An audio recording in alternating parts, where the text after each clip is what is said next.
Então, boa tarde. Eu gostaria de começar o nosso encontro de hoje com a gente fazendo uma vez o mantra do Guru, mas com todo o nosso coração e agradecimento e pedindo as bênçãos para que tudo aquilo que eu puder ser compartilhado com vocês hoje realmente possa ser também uma transmissão de coração para coração. Om Guru Vajradhara Sumati Muni Shasane Karma Uttavardhanye Shribhadra Varsamanya Sarvasiddhi Om.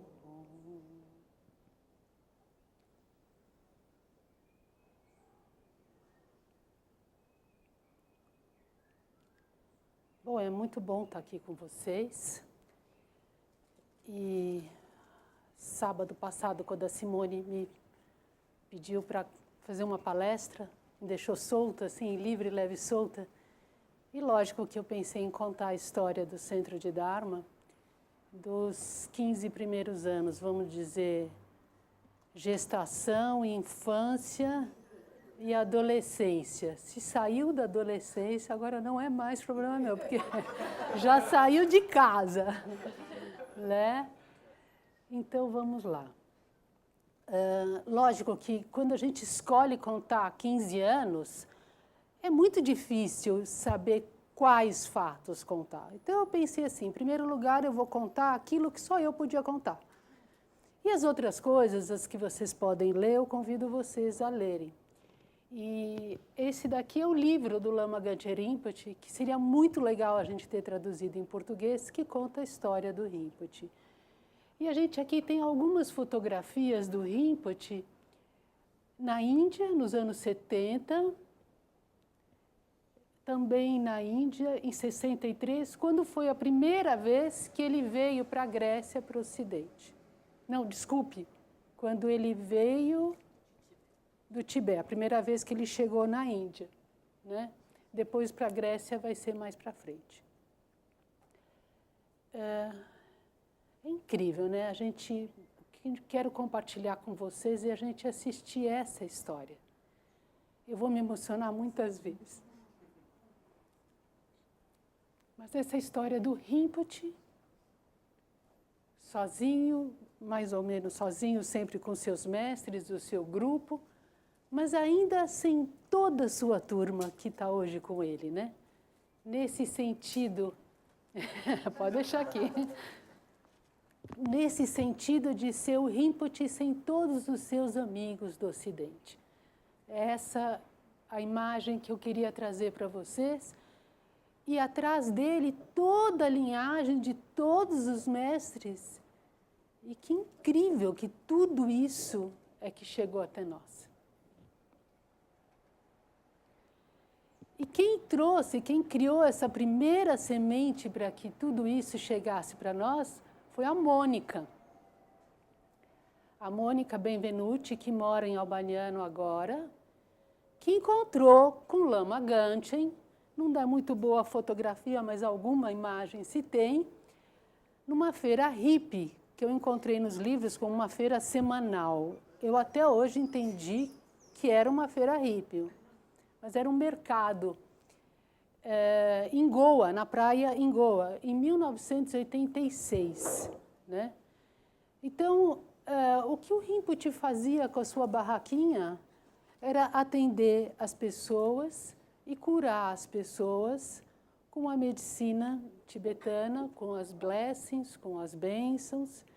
E se a gente começa aqui essa história, que é essa história para a qual vai começar a nossa história, parece que é um comecinho do zero. Não, a gente tem que imaginar que aqui já tem muita coisa até essa simplicidade desse encontro. e que se não houvesse essa simplicidade desse encontro, não teria a gente aqui, né?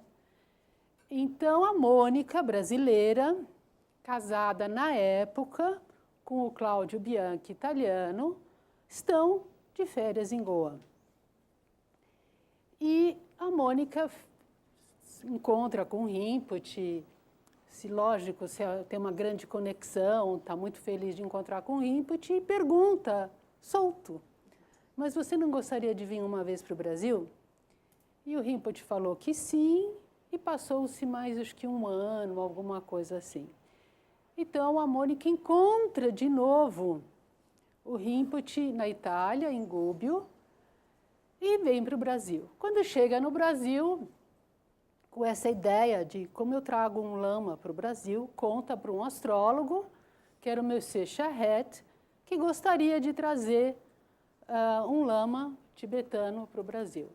Monsieur Charette vem no meu aniversário de 30 anos, quando eu fiz 30 anos, vou fazer 59, em março do ano que vem, então já temos aqui bastante tempo, né?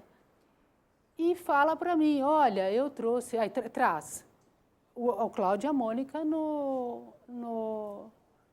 chá que eu fiz à tarde. E traz para mim e fala, olha, a Mônica e o Cláudio, eu trouxe eles porque eu disse para eles que você era a pessoa que ia trazer um lama tibetano para cá, que poderia ajudá-los.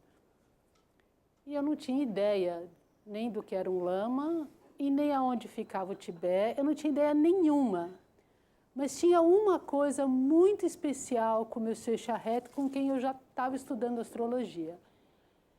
Ele me disse uma vez, você só vai sossegar quando você encontrar uma coisa que para você é verdade. Enquanto isso, você não vai sossegar. E aí eu falei, bom, se ele me trouxe esse casal na minha casa, é porque isso deve ser verdade. Então, eu vou ajudá-los. Deixa eu ver qual é o próximo. E aí, chegou no... Ok, vamos fazer, só que era isso mesmo, eles não sabiam como fazer. Então, coube a mim fazer, porque eles não sabiam como fazer. E aí eu comecei a telefonar para várias pessoas, entre elas uma pessoa que eu não tinha reencontrado, mas não tinha tanta proximidade, era a Cláudia Prochan. E a Cláudia, pena não está aqui para contar a história dela, mas que eu falei, você quer fazer um final de semana com um ser iluminado? E a Cláudia disse que imaginou uma luz assim, o jeito artístico, né?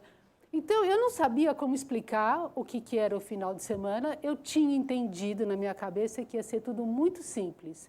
Precisava pagar as passagens dele e do tradutor. E era isso que eu tinha que pensar. Então, eu fiz um cálculo que 20 pessoas dariam na casa da minha mãe em Campos do Jordão e que, se a gente cobrasse, sei lá, na época, não sei quantos dólares era, dava para pagar a passagem, ter um dinheiro, comida, tudo. Isso eu acho que era o mais importante.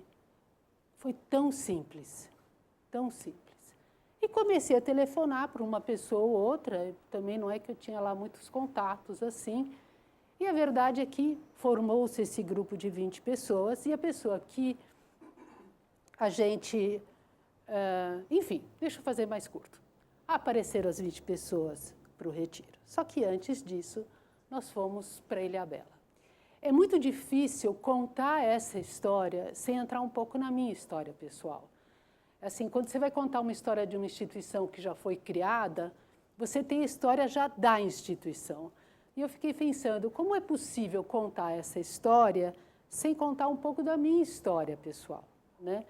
E lembrando, depois a gente vai falar do Geley Rinpoche uma vez me falou assim, do you still believe you have a personal life? Você ainda acredita que você tem uma vida pessoal? E tem horas que a gente realmente pensa, será que quando a gente entra no Dharma, então a nossa vida pessoal é o livro aberto, né? E é para isso que eu quero contar como que o Dharma chegou para mim. Porque cada um tem a sua história. e cada um talvez possa se inspirar também num outro dia, contar a sua história, né? A minha história com o Dharma começou com uma flor de lótus. Em 1977, meu pai faleceu de leucemia mieloide aguda e eu estudava já musicoterapia em Salzburg.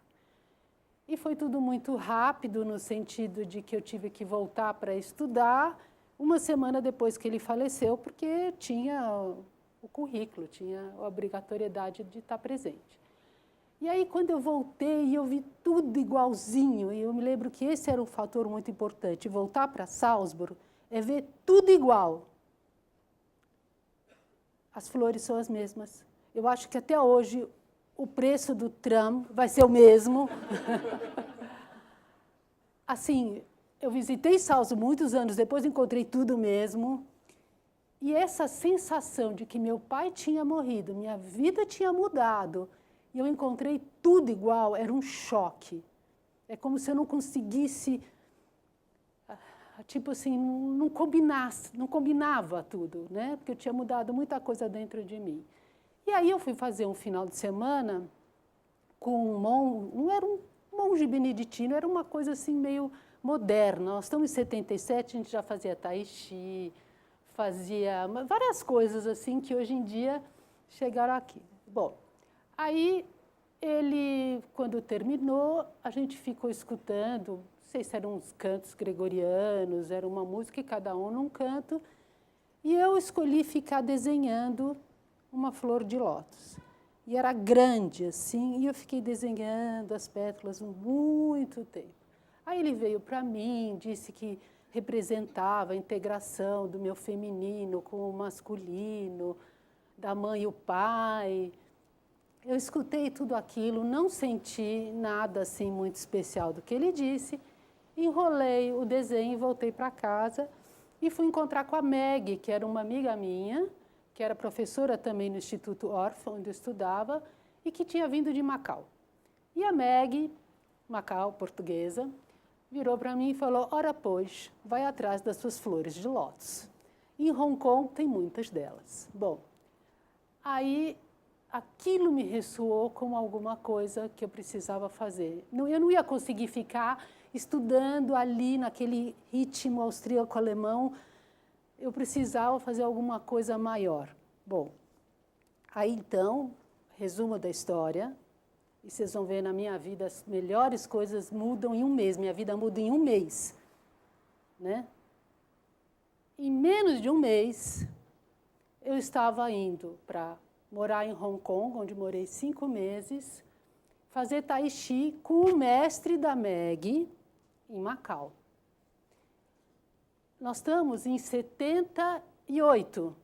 Nem sei se tem muita gente aqui, acho que nem tinha nascido ainda. Mas Hong Kong já era essa cidade de grandes prédios, já era essa loucura, né? A única pessoa, o único brasileiro, não, mentira, eu cruzei uns brasileiros que eram uns músicos, mas o único brasileiro que eu cruzei na rua em Hong Kong foi Sérgio Mendes.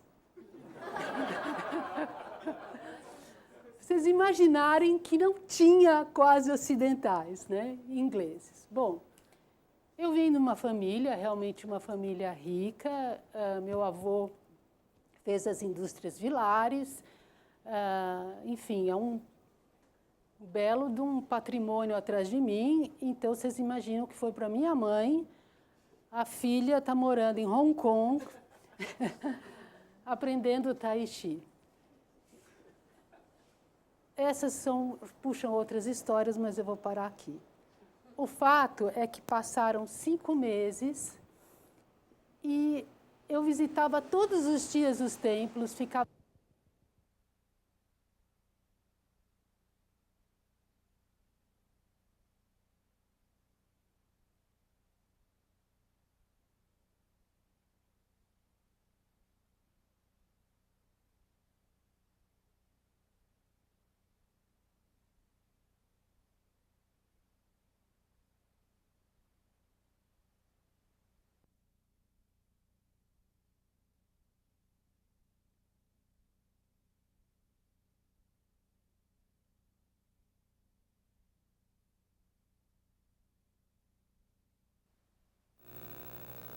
Pronto?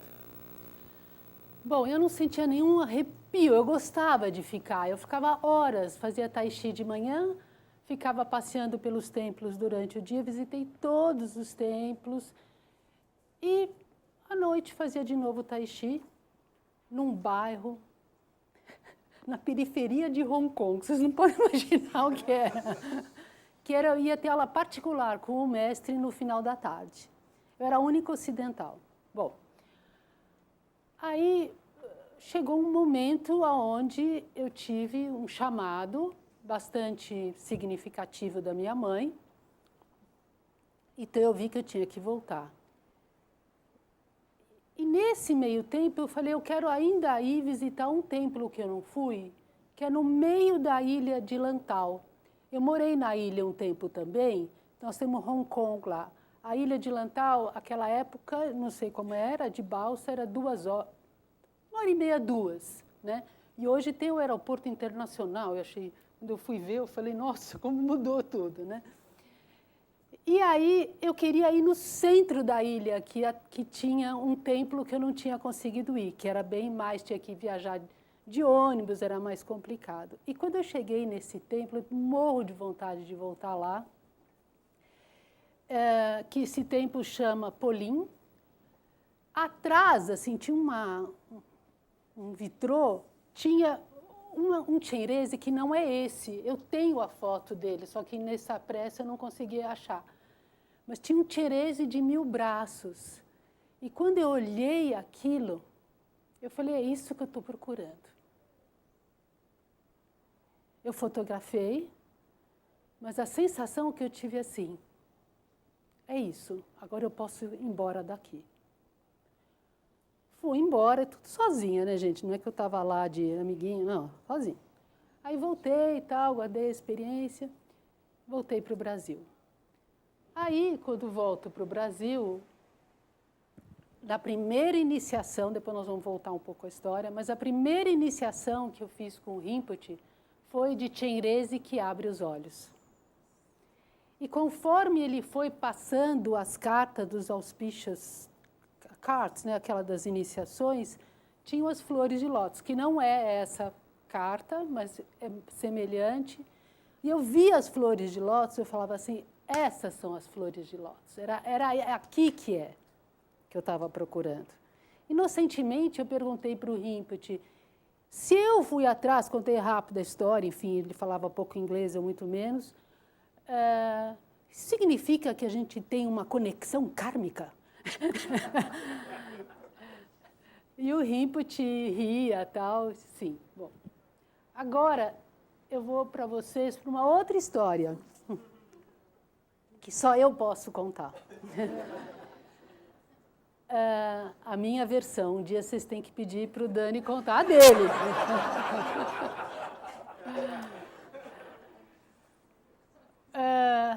Então, volto para o Brasil, semi-hippie, enfim, minha vida era assim, estava virada. Falei, eu tenho que fazer de Hong Kong São Paulo. Se eu soube viver em Hong Kong, eu tenho que viver em São Paulo também. E para fazer essa história curta, que apesar de ser uma história muito bonita, porque é uma história de amor, eu conheci o Dani e fui num astrólogo. Bom, vou fazer um pouquinho, só um pouquinho mais. Eu fui no Zeferino, astrólogo, e o Zeferino falou para mim assim, até o final do ano, a sua vida social vai mudar. Seu status social vai mudar. Falei, como assim, professor? Como dizendo, eu já vim de uma família rica, já estou aqui embaixo. Como é que eu estava morando num quarto alugado na Doc Lobo? Como que o que vai acontecer agora, né? Ele falou assim, não, você vai casar. Eu falei, eu não conheço ninguém. Aí ele virou e falou assim, bom, eu não posso garantir, eu não posso arrumar com quem você vai casar, mas provavelmente vai ser no dia... você vai conhecer alguém importante no dia 21 de agosto. Isso nós estávamos em junho. Resumo da história, no dia 21 de agosto, eu conheci o Dani. Aí, lógico, super envolvida com toda a história, imagine, eu conheci ele no dia 21 e tal, passa resumo da história de novo, passa um mês, eu voltei no astrólogo para dizer que eu tinha conhecido uma pessoa no dia X, e aí ele vira para mim e fala assim, você teve relações no dia X? Bom, eu tinha 22 aninhos e agendinha. Aí eu fui lá na agenda e falei, sim, professor, mas era 19º dia. Ele falou, não importa, você está grávida de uma criança que vai ser muito importante para esse mundo, você nem pense em tirar. Bom, eu, na verdade, nunca pensei em tirar, mas a informação era assim. Aí voltei para o Dani, a história é bem essa ele lembra bem, acho que se ele contar, ele vai contar igual. Eu virei para ele, eu fui no astrólogo e voltei grávida.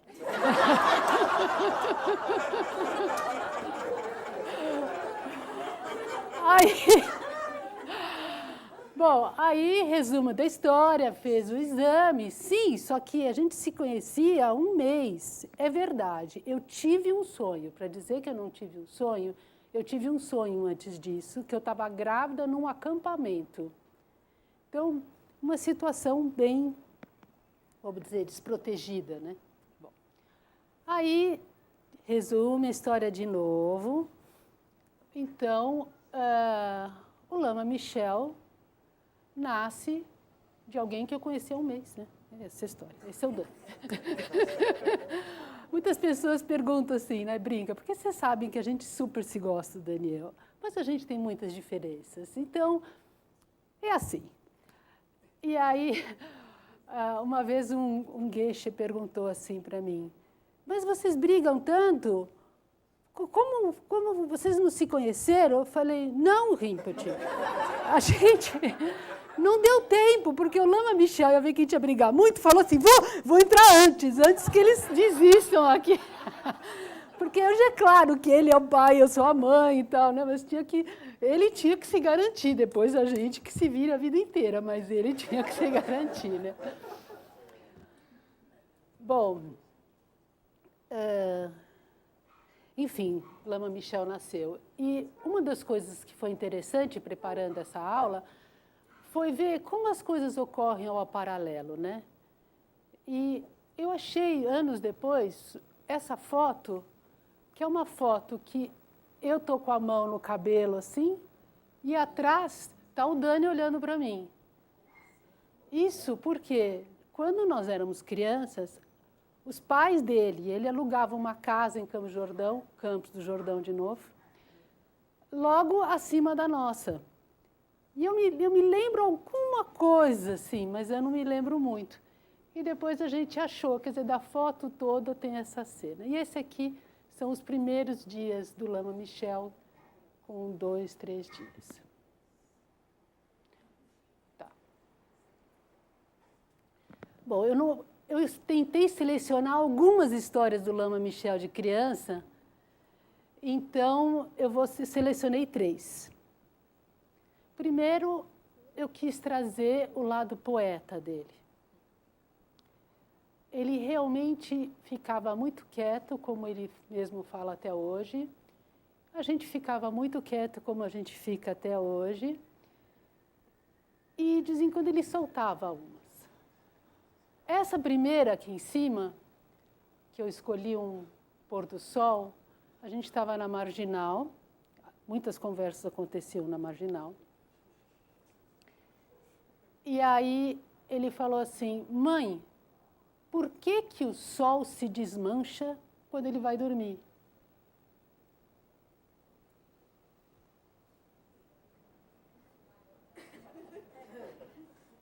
Porque não tem mais bola.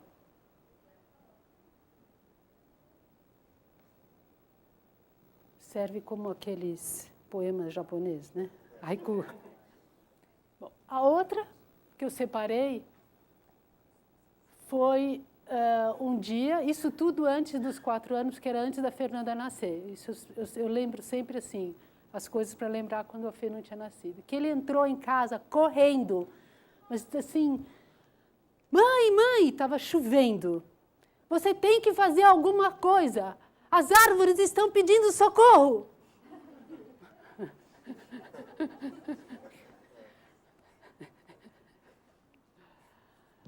A sensibilidade dele com a natureza, a sensibilidade dele com aquilo que está além da pessoa e da história dele. A terceira também foi na Marginal, estamos lá, quietinho. Ele falou para mim, Deus castiga. Vocês conhecem essa? Deus castiga. Bom, Dani judeu, eu de família presbiteriana, mas também não é que eu seguia o presbiterianismo. E eu falei assim, Deus castiga? Como essa história de Deus castiga? Não, Deus é amor, sei lá, alguma história, de onde que vem? Meu filho já pensando em castigo aos 3 anos de idade, né? Aí vai, chegou uma hora que eu peguei e falei, tá bom, como Deus castiga? Muito fácil. Ele lembra dessa expressão assim, muito fácil. Ele faz a gente morrer e ter que começar tudo de novo. Então, a ideia dele sobre reencarnação e continuidade sempre existiu. Tem outras histórias, mas eu vou parar aqui, porque senão a gente vai falar só disso. Outra história linda é que, como eu era musicoterapeuta, eu tinha muitos discos de diferentes tradições, lugares e tudo, né? E aí, um dia, eu peguei uma pilha, assim, cheia de discos e falei para ele escolher o que ele quisesse. Ele foi pondo punha um pouco, não, na vitrolinha, né? Punha outro, um pouco, não. Mas foi indo a pilha inteira. E ele escolheu um que ele escutava todos os dias depois do almoço. Terminava o almoço, ele punha o disco e deitava, que era Cantos Gregorianos. Acho que uma criança de 3 anos hoje jamais escutaria.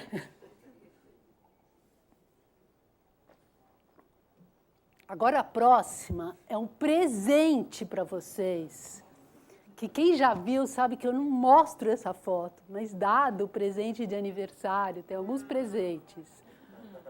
Um presente é esse, o outro vai ser a transmissão do mantra. A primeira sanga do Lama Michel.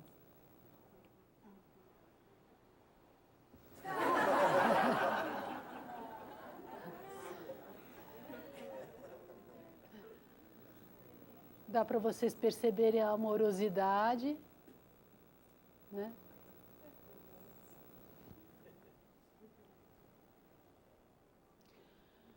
Bom, então agora vamos. Então agora a gente está em 1987, 10 anos depois desse primeiro encontro, né, que eu encontrei as flores de lótus, e um mês depois o Lama Gangchen Rinpoche está chegando no Brasil. Esse é o primeiro trono do Rinpoche no Brasil, que era na casa da minha mãe, em Campos do Jordão, com as tais 20 pessoas.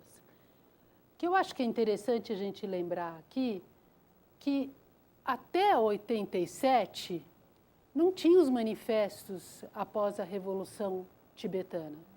E a gente não tinha, assim, o noticiário, então não se falava. Quando eu falei que eu não escutava muito sobre o Tibete, porque também não tinha o assunto na mídia. E a gente, de novo, vai fazer um paralelo que, em 87, em setembro, quer dizer, ele veio em abril, em setembro, foi a primeira vez que tiveram as agitações tibetanas, que eles chamam nessa época, que foi de 87 a 89, que trouxe uma série de problemas políticos e complicados para o Tibete. Mas foi quando eu comecei a escutar, porque até então não escutava. Quer dizer, de novo, um paralelo do que está acontecendo cá, do que está acontecendo lá. Aí, então, antes de fazer esse retiro, lá em Campos do Jordão, com as tais 20 pessoas, a gente não sabia o que fazer com o Lama. Era a primeira vez, a gente nem sabia o que ele gostava. Então a gente falou assim, vamos fazer, se ele quer passar um final de semana, né? Conhecer a praia, Brasil, né? E a gente tinha uma casa em Ilhabela, falamos, vamos levar ele para conhecer lá a praia, né? E levamos ele para Ilhabela. Era o Cláudio, a Mônica, o Cláudio Tipulo, que era monge, o Rinpoche, a Fê, que era pequenininha, e o Mi, que devia estar com 4 e pouco, assim, isso. Bom, aí chegou lá, a gente estava juntos, passando o dia juntos, meio isso, assim, né? E dali a pouco os Cláudios fizeram uma brincadeira comigo, que eu não entendi, 2 italianos, brincando, você não entende rapidamente, mas tem uma ironia que você sabe que alguma coisa tem a ver com você, né? Ah, a Bel vai subir de cargo, não sei o quê, tá. Eu não estava entendendo. Daí falou assim, não, o Rinpoche quer falar com você. Aí eu fui num quartinho, gente, se vocês vissem o tamanho do quartinho que a gente pôs o Rinpoche naquela época, que a casinha era minúscula e só tinha um quartinho, né? Não tinha nada no quartinho. Uma caminha, uma prateleirinha. E aí eu cheguei lá e falei, Rinpoche, lembrando, ele quase não falava inglês, eu quase não falava inglês. Eu entrei nesse quartinho com ele e falei, Rinpoche, me disseram que era você que queria falar comigo. Ele ficou de costas para mim, arrumando umas coisas numa prateleira que não tinha nada que arrumar. Estava claro que ele não tinha nada, não tinha nem nada ali, umas coisinhas, mas ele não olhou para mim e falou, yes. Eu falei, yes? Ele falou, you are going to open my first Dharma Center in the West. Eu falei, yes. Foi toda a conversa. Eu falei, then, yes? Ele falou, okay, you can go. Primeiro que a gente falava pouco. E quando eu saí de lá, eu entendia que era certo. Eu entendia que era certo. Lógico que uma mistura de medo e aflição e muitas coisas se preencheram. Mas eu já tinha recebido um abraço do Rinpoche. No caminho, no carro, quando a gente estava vindo, eu deitei no Rinpoche assim do lado, segurei.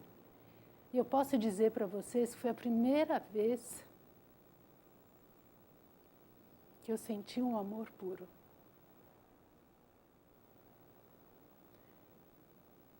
Foi a primeira vez que eu me senti totalmente relaxada na minha vida. Eu tinha entendido que aquilo era muito importante. Mesmo não conversando, não nada. Bom, o fato é que a gente, nessa casa pequenininha, ele transmitiu os primeiros mantras. A primeira vez que ele recitou um mantra, e é o que nós vamos escutar agora.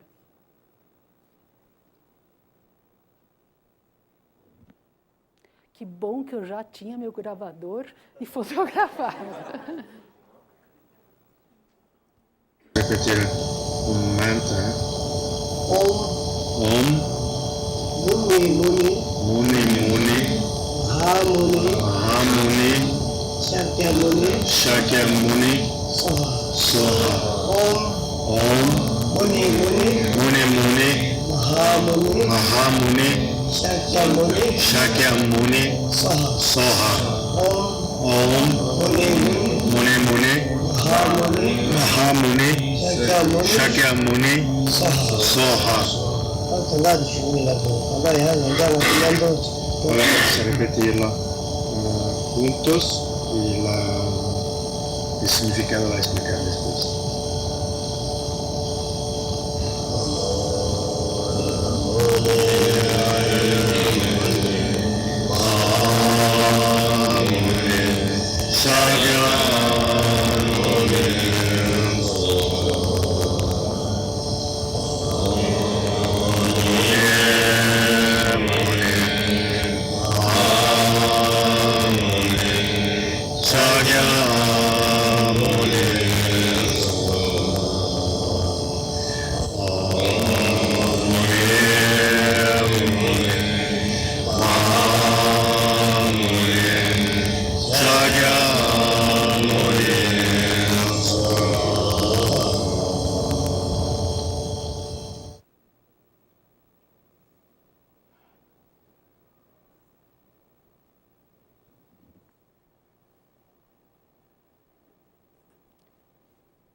a primeira vinda do Rinpoche, a principal mensagem para mim que ficou é que não bastava ser simpático com as pessoas.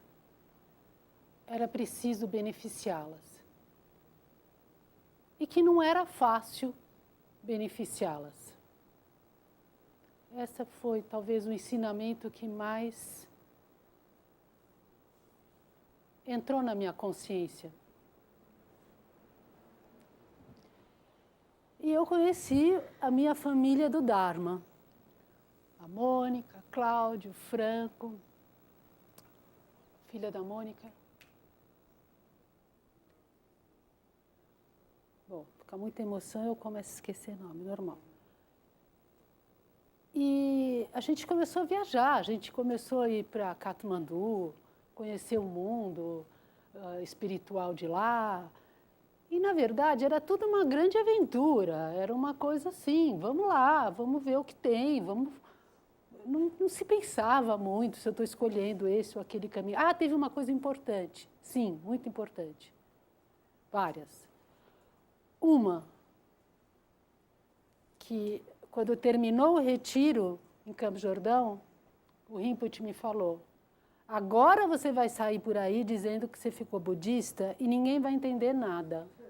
Mas daqui 15 anos vai ter tanto budista que você daí vai falar, eu já sou budista há muito tempo. E a outra coisa foi que a primeira iniciação foi a Avalokitesvara que abre os olhos. Eu tinha posto aquela foto de Avalokitesvara que abre os olhos no início, quando o Rinpoche estava, porque outro dia até o Lama Michel contou que ele curou a princesa do Sikkim, que estava com problema, a mãe, estava com problema na vista, e que essa é uma grande prática, uma prática muito especial do Rinpoche, quando ele dá a Therese que abre os olhos. E tirando o outro lado mais, vamos dizer, espiritual,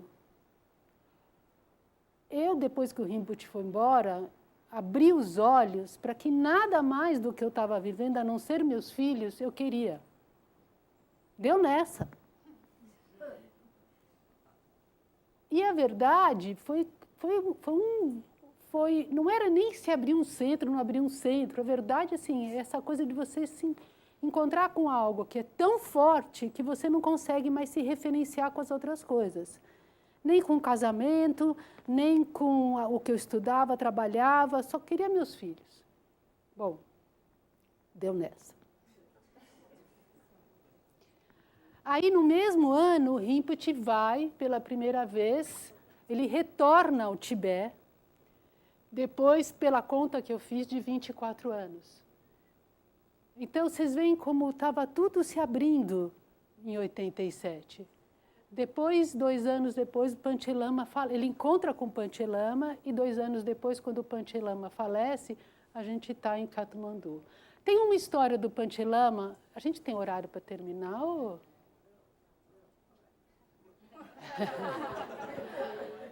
Tá, não, tem uma história do Panche Lama que eu acho que também é legal. O Panche Lama, vocês sabem, né? Dalai Lama, Panche Lama. Tá. Não, mas tudo bem, assim tá bom. E aí, a gente está em Katmandu em fevereiro, acho que tem a data aqui, se alguém consegue, acho que 89, fevereiro de 89. E começam a chegar vários avisos, enfim, a gente fica vendo, de que o Panche Lama tinha falecido do coração quando ele tinha concluído a stupa, que quem esteve no Tibete visitou, aonde ele colocou todos os restos de todas as stupas que foram destruídas. Então, tem uma versão que ele concluiu todos os outros restos das vidas, fez uma stupa e quer se garantir dentro. Mais ou menos isso. Tá? Vocês vão ver, meu jeito de falar sempre é esse, porque é assim. Aí, começam a falar, o Panche Lama morreu, uma morte súbita, né? E aí, ninguém tinha coragem de contar para o Rinpoche que o Panche Lama morreu. Lógico, quem está de fora, e a gente era pouca gente, a gente era um grupinho. Eu falei, eu falo para ele. Aí eu fui, Rinpoche, Panche Lama morreu. Aí Rinpoche falou, impossible. Isso eu acho muito legal, porque a primeira reação é impossível. A gente tem um choque, né? Depois ele ficou quieto e falou, manda todo mundo para o Gompa. Bom, fomos para o Gompa. Aí começou a chegar tibetanos, gente apertada no Gompa, e aí o Rinpoche falou assim, Panche Lama era um ser iluminado, ele não precisa das nossas rezas. Mas, nesse momento, ele está na clara luz. Então, se a gente rezar, a gente vai poder estar com ele, a gente vai receber as bênçãos dele. E continuamos lá, fazendo os mantras. Teve uma hora que eu escutei um som, como se fosse de um tímbalo, né? Parecia que vinha de fora, mas não era de fora, porque eu fiquei procurando o som dentro. Uma coisa muito estranha, que eu não consegui localizar de onde vinha o som. E aí o Rinpoche falou assim, he just landed here. Ele acabou de aterrissar aqui. Rezamos, voltamos para o hotel, aí eu perguntei, quem escutou? Algumas pessoas tinham escutado e outras não. Então, quando fica mais um ensinamento, quando uma pessoa espiritual falece, é a hora da gente poder receber a bênção dela quando ela está na clara luz. Só para a gente guardar isso com a gente. Bom, estamos então agora em abril 88, minha vida está de ponta cabeça. A gente ficou, desde que o Rinpoche foi em 87, a gente fazia um encontro lá em casa, fazia Muni Muni, Om Tare, longa vida, Tara branca de longa vida, Tara verde, as 4 meditações ilimitadas, e eu não sei se a gente já fazia a sadhana de Tara branca. Acho que não, sabia? Acho que era só mantra. E já era um máximo, né? Bom, agora eu estou tentando lembrar. E aí, aí chegou um dia, eu liguei para o Rinpoche, minha vida estava tão de ponta cabeça que eu liguei para o Rinpoche, e ligar não era óbvio, né? Não é assim, né? E falei, Rinpoche, Bel, Brasil, I don't know what to do. Aí ele assim, você não volta aqui? Tipo assim, era uma conversa, ele falou assim, yes, I was just waiting your call. Falei, when you come? In 1 month. De novo, em 1 mês. Foi toda a conversa. Gente, eu juro, era assim, não era mais que isso. Bom, aí eu falei, agora o Rinpoche veio. O primeiro ano, lógico, o Daniel não estava nada feliz com a reviravolta que havia dado no nosso casamento. E ele não tinha, como ele mesmo fala, caído no pote ainda. Ele vai cair no pote do Dharma nessa segunda vez. Aí, eu escrevi um papelzinho, tipo assim, vou fazer uma coisinha para avisar, porque eu vou ligar para as pessoas, agora eu vou pensar algumas pessoas, fazer um papelzinho. E não me perguntem como, porque eu não sei, esse papelzinho foi parar numa mesa de um redator da Folha de São Paulo. E esse redator me telefona e pergunta assim, nós estamos sabendo que um lama tibetano vai vir para cá, o que ele vem aqui fazer? Falei, puta, ele vem resolver um problema meu, que eu estou sem saber o que eu faço, né? Eu não tinha nenhuma ideia do que ele vinha fazer. Aí, eu falei, quando ele chegar, você pergunta para ele. Aí, o Rinpoche chegou, o jornalista estava no primeiro dia, fomos para a casa da Cláudia, o jornalista começou a dar aula, eu estava sentada no chão completamente translocada. Não, vocês não sabem, a gente estava passando uma coisa muito difícil na minha vida, estava muito difícil. Foi daí que eu resolvi trabalhar com pacientes terminais. Então, estava muito difícil. Aí o Rinpoche olhou para mim, largou os jornalistas, falou, excuse me, one moment. Me chamou, foi até o quarto e falou, what happened? Eu falei, tarará, tarará, tarará. Ele olhou para mim, feito um laser, e falou, no problem. Ok, voltamos para a sala. Volta à entrevista. Era assim. Voltou a entrevista. No dia seguinte, o Rinpoche está na primeira página da Folha de São Paulo. E quem organizou? Abel. Qual o telefone? Como a gente entra? O telefone, 210-0045, acho que era esse ainda. Aí, tá bom, no dia seguinte, 7 horas da manhã, começa a tocar o telefone. O telefone tocava, a gente desligava, tocava o telefone, desligava. Por quê? Porque era o início da AIDS. E saiu na reportagem que o Rinpoche era um lama curador. Bom, eu lembro que deram 365 pacientes em 3 semanas, de segunda a quinta, que baixaram na nossa casa. As pessoas chegam com hora marcada, tinha nome. Acho que era 5 minutos para cada um, era uma coisa rapidinha. Aí a pessoa vinha, o Rinpoche tirava o pulso, falava uma coisa ou outra, aí depois o Cláudio traduzia, dava as bênçãos, a gente explicava as pílulas, separava os remédios e via o próximo. Não dá para esquecer uma história muito boa, porque nessa impressora quebrou e eu chamei um cara para consertar a impressora. E quando eu vi, o cara chegou, ele estava tirando o pulso. Ele falou, qual o seu problema?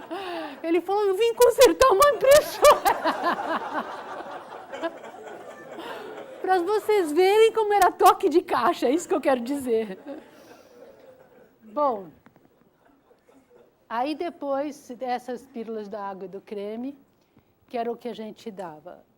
Acho que desses ensinamentos, o mais importante para mim ficou quando o Rinpoche explicou que as pílulas da água e do creme, elas não têm o problema que nós humanos temos. Elas sabem dar e receber ao mesmo tempo.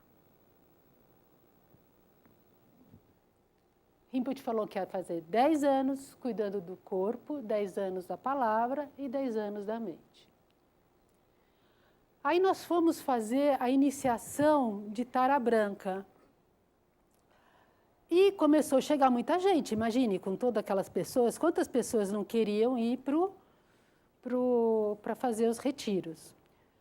E era na casa da minha mãe de novo, só que eu não pensava, eu pensei, foi 21, esse ano pode ser 40.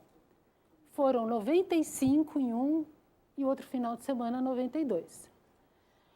E aí, não tinha onde colocar, mas a gente distribuiu gente para o Campos do Jordão. E era tudo tão improvisado. E a pessoa que ia cozinhar, isso eu estou querendo contar porque são histórias da administração, da organização, né? A pessoa que ia cozinhar, quando soube, vegetariano, quando soube que o lama comia carne, no dia ela disse que não ia. Foi a Mônica, o Cláudio e eu no supermercado, antes de ir para Campos, no dia, né? Fizemos uma compra, não tinha lugar para pôr caixa, a gente colocou tudo no porta-mala direto, sem caixa, fechou o porta-mala, a Mônica falou, eu resolvo isso. E nós cozinhamos para todas essas pessoas lá. Então, eu queria só passar um pouco dessa coisa fácil, sabe? Assim, não tinha discussão, vamos. Ah, daí sim que eu acho que entrou a sadhana, isso mesmo, daí entrou a sadhana de Tara Branca. Eu estava tão cansada e era tanto problema que eu estava passando que quando começava a iniciação, o Rinpoche falava assim, agora você vai falar, estamos aqui para fazer a iniciação de Tara Branca, agora é de 7 olhos, né, de longa vida. Então, vamos dar início. Então, eu falava em português. Ah, então agora, Aí, quando terminava, me dava um sono. Eu caía, eu não vi uma iniciação. Eu só quando começava a dormir, que nem os nenenzinhos aqui, que parece que acordam. Você já viu? 2 nenenzinhos fizeram isso, né? Quando começava a voltar, aí eu acordava, falava, agora é o intervalo. Aí voltava. Bom, gente, eu quando voltei no caminho de volta, falei assim, nossa, não aproveitei nada, não entendi nada, dormi, não estou entendendo nada, o que está acontecendo, o que é? Aí eu tive um sonho, que eu pensei muito se eu contava isso aqui, mas eu achei que era um momento para guardar tudo isso. Eu tive um sonho que eu via uma mulher com 7 olhos, mas 7 era um número, mas eles não eram assim, era assim. E aí ela vinha para mim, sorria, e todos os olhos vinham para cá. Depois ela sorria, todos os olhos vinham para cá. E ela falava assim, I take care of you. I take care of you. Aí eu falei, Rinpoche, eu tive esse sonho. Aí ele falou, you are much more protected than you think. Então, sem dúvida, sabe? Eu queria contar isso, porque às vezes a gente fala assim, eu não sei fazer direito, eu não fiz. Eu acho que a abertura e como que a energia é sutil, como as coisas funcionam, gente, está muito maior do que... É outro caminho. Nesse caminho de volta, teve outra cena que eu gosto de lembrar muito, que a gente estava com os 2 carros voltando. Você já sabe essa história, né, Pete?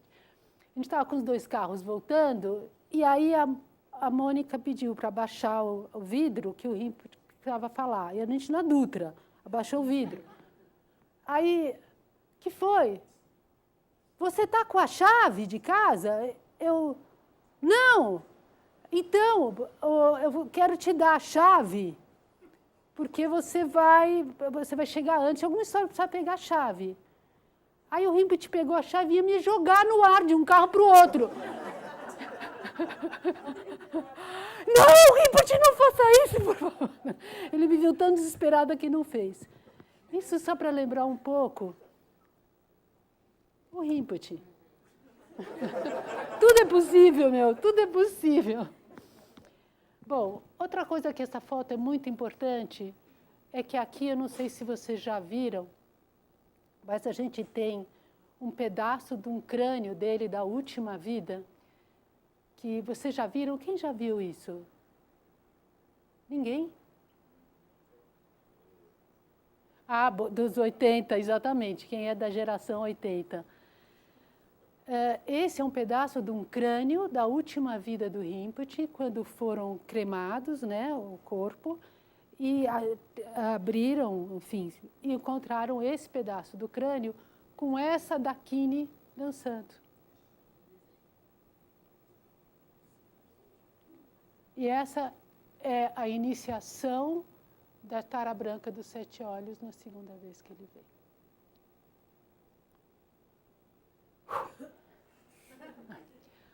Bom, a próxima cena que nós vamos agora foi o Clube Pinheiros. Então, entre outras situações de organização, o Cacá, o nosso amigo Cacá, tinha bastante contato com o Clube Pinheiros e falou, vamos organizar uma palestra, assim, né? Aí cheguei no Clube Pinheiros e falaram, tem um espaço de uma sala que dá até umas 80 pessoas e depois tem o salão grande que dá para 500. Qual você quer? Falei, bom, 80 pode ser que seja pouco, 500 é muito, vamos ficar pelo 500. E quando chegou no dia, tinha tanta gente, tinha uma chuva absurda, mas tinha tanta gente que lotou, teve polícia segurando, foi tipo assim, um assunto mesmo, tá? E aí eu escolhi para vocês um trecho do ensinamento do Rinpoche desse dia. Opa. 내가 뭐 나도 놈이 벤다 요래, 또 나도 비나가 서야 벤다 요래. 그러니까 Si se comprende el camino espiritual, si se entra en el camino espiritual, entrar en el camino espiritual quiere decir ampliar nuestra conciencia, eso es verdad. Esto no quiere simplemente decir que tenemos que pensar solamente a cosas espirituales. En las cosas de la vida relativa podemos encontrar soluciones de las cosas relativas. Las cosas relativas también depois vocês possam escutar. Mas o que eu acho que Esto es el verdadero camino espiritual.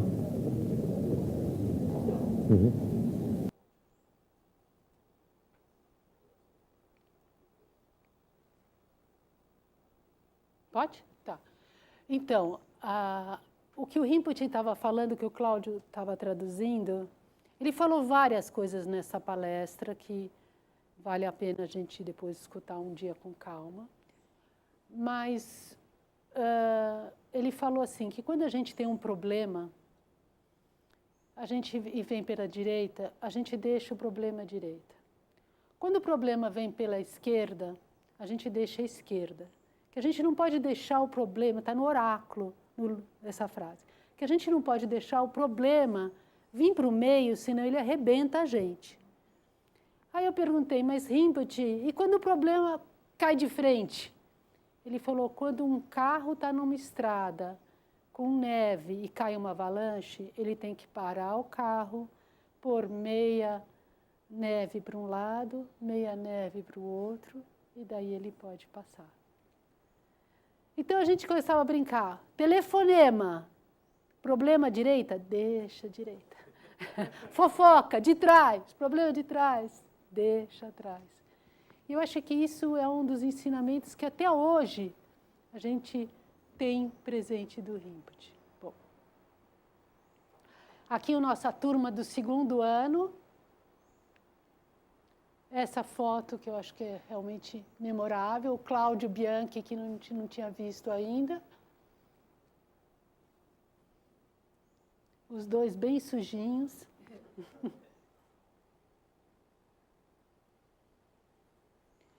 Agora nós estamos em 1988, é a 2ª vez. Bom, depois do retiro e de tudo que aconteceu, eu não tive dúvidas que eu tinha entendido porque que o Rinpoche disse que eu era a pessoa que te abriu o primeiro centro dele de Dharma. Eu tinha entendido que de alguma maneira, via a minha atuação, aquilo tudo se desdobrou.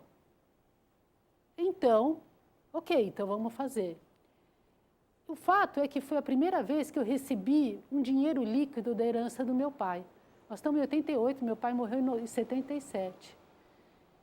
Então, o que eu fiz em primeiro lugar foi ir para a Itália, fiquei com o Rinpoche umas 2, 3 semanas e fui visitar centros de Dharma, porque eu queria ter uma ideia do que era um centro de Dharma. Depois, quando eu voltei, eu recebi esse dinheiro e achei essa casa.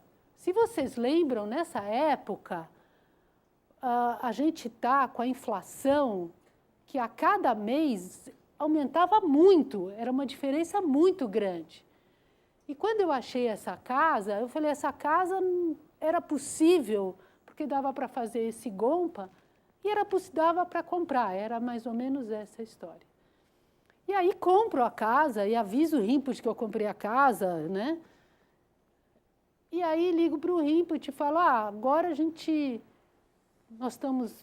comprou a casa, vamos fazer o nosso próximo puja que a gente fazia lá em casa, vamos fazer dentro da casa, falo para ele. Daí ele falou assim, às vezes você precisa de um lama, às vezes você não precisa de um lama. Agora você precisa de um lama. E eu chego em uma semana. Eu queria muito lembrar uma coisa que eu não consigo, mas eu acho que essa vez o Rinpoche viajou de avião sozinho. Acho que foi a única vez na vida dele que ele viajou de avião sozinho. Depois veio o Franco. Ainda quero checar isso. Mas o fato é que o Rinpoche veio E a gente lembra, tinha as sadaninhas, agora a gente fazia também já a tara branca, né? E ele chegou para fazer a inauguração de um centro, o primeiro centro dele no Ocidente, no dia de Lama Tsongkhapa. Então, o que ele precisava? De um Guru Puja. Não tinha sadhana nenhuma, e nós ficamos traduzindo o Guru Puja, sem entender absolutamente uma palavra, traduzir o Guru Puja a manhã inteira, porque ele queria começar às 3 da tarde. E eu me lembro de todo mundo, cada um com uma página, traduzindo, virando qualquer coisa, era uma coisa assim. Enfim, o fato é que às 3 horas da tarde a gente estava começando a cerimônia com um Guru Puja. Dica de passagem, isso é só uma coisa pessoal contando. Eu nunca tive muita... vocês vão ver que o meu lado é muito simples mesmo. Eu brinquei que outro dia com o Lama Michel, que eu vou ficar velhinha fazendo muni-muni e fazendo tricô. Eu sou mesmo isso, assim. Esse é o meu jeito. E o Guru Puja, para mim, é muita informação, é muita coisa. Eu não consigo entrar em sintonia com o Guru Puja. Mas fui eu quem fez a tradução, junto com a Miki, do primeiro Guru Puja bem feito, porque depois daquilo eu falei, vamos fazer uma direito. Então, eu sempre penso que quando vocês fazem Guru Puja, a primeira tradução foi eu que criei as causas. Então, podem dedicar que, faço muito Guru Puja por aí. Essa é uma lasquinha, mas que eu penso de vez em quando. Bom, o fato é que a casa ficou pronta depois de um ano, a reforma toda, e nesse meio tempo, esse quando o Rinpoche veio, aqui a casa, a primeira vez quando o Rinpoche veio, como era a casa antes da reforma, a primeira cerimônia lá, antes da reforma. E aí, essa é uma coisa importante, já vou voltar ali.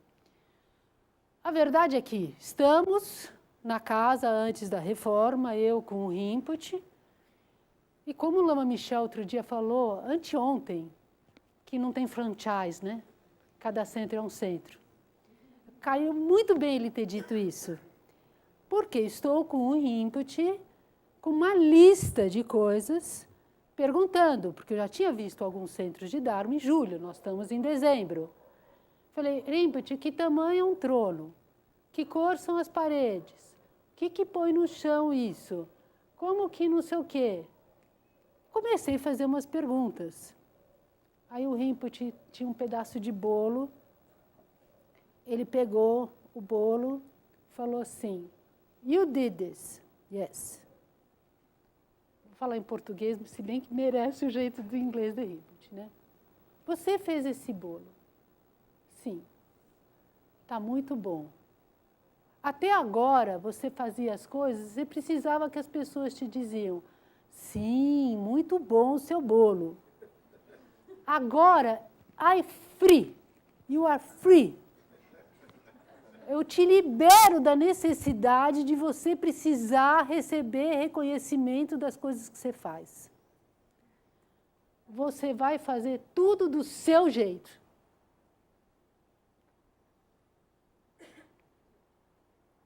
Estava liberado. E teve outro recado que ele me deu. Os 5 primeiros anos do Centro de Dharma você vai ser sozinha. Então, não tinha diretoria. É verdade, eu era um trator.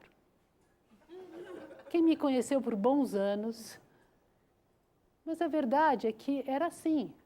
Ele confiava, ele tinha me dado toda a confiança. Então, eu não podia, eu tinha que fazer no meu taco, era essa a história, né? Bom. E agora, em 89, abre o primeiro centro na Itália. Em 2010, já tinham 85 centros de Dharma de paz do Lama Gangchen Rinpoche. Eu não sei se hoje já tem mais. E uma coisa que aqui eu quero também lembrar de ensinamento do Rinpoche é que ele fala que como nós temos um karma coletivo, tudo o que acontece na Itália acontece aqui. E tudo que aqui, acontece na Itália. Por isso que quando a gente faz uma coisa aqui positiva, é muito bom, porque ajuda o karma da Itália. E quando eles lá fazem uma coisa positiva, ajuda o nosso. E se a gente for acompanhar isso, é uma coisa que eu sempre acompanhei. Tem coisas que ressoam no Vida de Clara Luz. Quando eles estavam com problema de fazer o estacionamento em Albaniano, a gente estava fazendo um estacionamento enorme no Vida de Clara Luz. Quando estava, sabe, várias coisas. Vocês comecem a comparar agora as coisas que acontecem lá e as coisas que acontecem aqui. Bom, em 89, o Rinpoche me telefona e fala, now you Kala Chakra. Eu não tinha ideia do que era Kala Chakra, era uma palavra qualquer para mim. Aí, pela primeira vez, o Tsetan esteve no Brasil e nos visitou, e ele me ajudou a escrever uma carta que era para contar para o Dalai Lama que a gente tinha aberto um centro de Dharma aqui. E eu estou me achando assim, a mensageira, né? Vou lá. E aí, quando chegou lá na Califórnia, para o Kala Chakra, estava todo mundo na fila, assim, todo mundo, Dalai Lama e tal. Essa fotografia fui eu que tirei, a que está aqui, com ele assim. E eu falei, vou entregar a carta. Está ali, né? E fui e entreguei a carta. E ele segurou a minha mão, olhou nos meus olhos, agradeceu. Lógico que os seguranças me tiraram de lá, tal, não sei o que, tal. Bom, enfim, só para saber que essa carta chegou em mãos. Aí nós começamos a fazer os retiros com o Rinpoche. Eu trouxe essa foto para vocês verem a simplicidade do trono que a gente arrumava para o Rinpoche. Eu acho tão lindo. Era um suporte da Tok-Stock.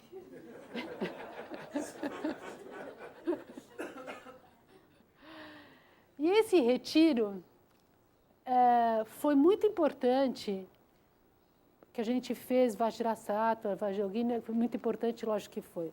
Quando terminou o retiro, o Rinpoche falou assim, todo mundo estava feliz. É muito difícil você ter uma ação onde todo mundo está feliz. E eu vou me arriscar e vou me soltar de novo mais um pouco, porque eu não sei quando que eu vou poder ter a chance de contar isso de novo. Vocês vão entrar quando eu entro umas coisas mais assim, mas o Lama Michel falou que era para eu me soltar, né? De novo, exausta. Lógico, éramos poucos, fazíamos tudo, comida, tudo. E a gente fez esse retiro em Campos Jordão, eu sempre esqueço o nome desse lugar. É uma casa onde as crianças que os pais estavam com tuberculose. Não, sempre esqueço o nome desse local. Uma casa grande e tal, em Campos Jordão. E eu estava exausta. Aí, no intervalo, o Rinpoche olhou para mim e a gente fazia tudo, não podia, vegetariano, não podia café, tentava já ser natureba, né? Aí o Rinpoche olhou para mim e falou assim, you need a coffee. Eu falei, yes, Rinpoche, mas é proibido o café, não pode. Ele falou, ok, we drink. Gente, eu estou contando no streaming. Uma coisa que eu fiz com o Rinpoche. Ele se escondeu, tudo dele, não fui eu. Ele se escondeu no carro baixinho e eu dirigindo. Fomos até o Hotel Toriba para eu tomar um café. No intervalo. Ninguém reparou. Acho que ninguém sabe isso. Todo mundo que está lá não sabe. E eu me sentindo extremamente culpada, sentindo assim, tipo, gente, o que eu estou fazendo? O Rinpoche escondido no carro para me fazer tomar um café que era proibido. Aí chegou lá, eu fiz 2 perguntas para ele. as duas, eu acho que as duas estão no Viagem Interior do Tibete, as respostas. Eu perguntei duas coisas para ele. Uma, se todo mundo que estava dizendo agora que está encontrando com o Rinpoche, que tem conexão com o Tibete, que se sente a reencarnação, que já teve reencarnação no Tibete, será assim, se essas pessoas realmente vinham, todo mundo nasceu mesmo no Tibete, como que era, né? Aí ele virou e falou assim, isso está no Viagem Interior, eu tenho certeza. Ele falou assim, que o tempo, até 59, a quantidade de pessoas que rezavam, quando eles rezavam, era como uma bomba atômica, só positiva. E que quando faz as dedicações, está dedicando para o mundo, essas energias chegavam de forma indireta para as pessoas aqui. Que depois de 59, essa bomba positiva estourou. E as pessoas que criaram, até então, causas para receber essas bênçãos, porque elas também estavam dedicando a sua vida aos outros, agora podiam se encontrar diretamente. Então, não é que todo mundo nasceu no Tibete, não. É que a gente teve a conexão indireta e agora tem a conexão direta.